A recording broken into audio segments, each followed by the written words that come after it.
Hi, welcome to my site, Science with Selena.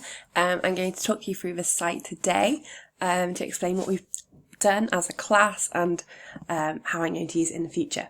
So this is my homepage, Science with Selena. I've got a quick introduction, photo at Chirk Castle, and a nice little quote: "Education is the passport to the future, for tomorrow belongs to those who prepare for it today."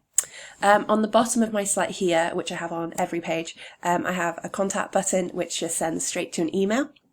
And then we have a link here to the tech blog, which I will go through at midpoint. And then when it was last revised, which was this month. So firstly, we have the bio page. This is just a quick introduction to me, my educational background, and my teaching background too.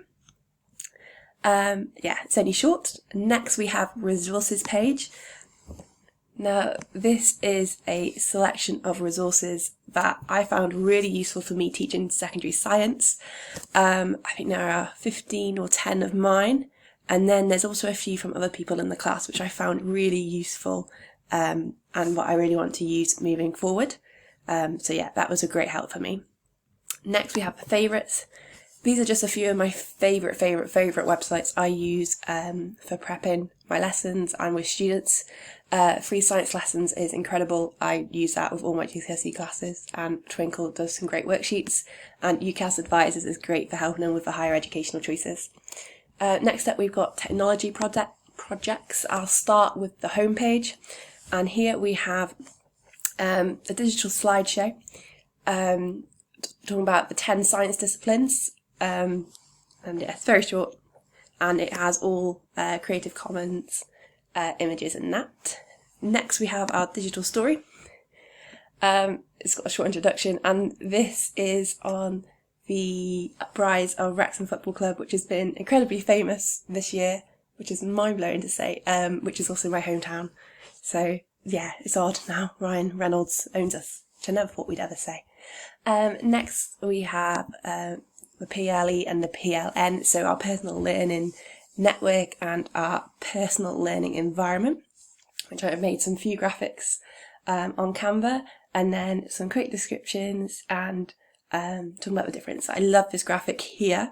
This really helped me actually grasp the idea of it, and I think this is something I'll use moving forward a lot, because it really helps you think about how you're going to collate all these informations that you receive from all the different channels and how you're going to use them.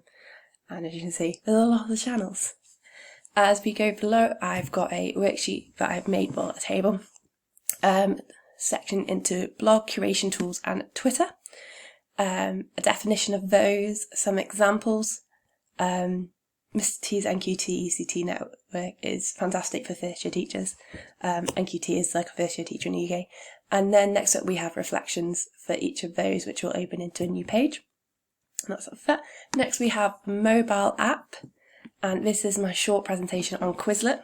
Should hopefully load, which I love now to use, and I also use it before I teach a lesson if I need to go over some content, which is very frequent in physics. So I found it really useful for me.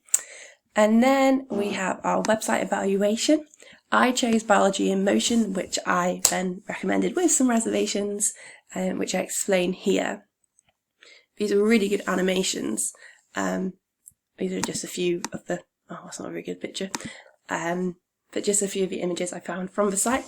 And then here we have an interactive PDF that I used to help with my evaluation and what I thought of it.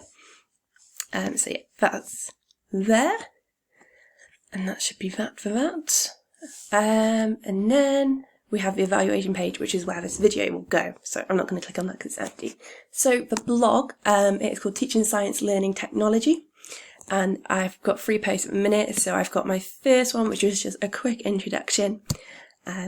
Small, quick and simple. Next we have what is a wiki. I really enjoyed this one particularly because I had no idea, I had used them in the past, but I didn't realise what I was using.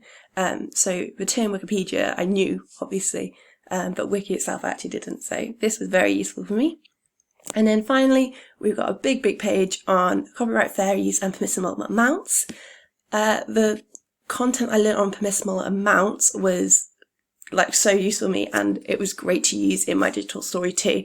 So I'm very happy to use that moving forward.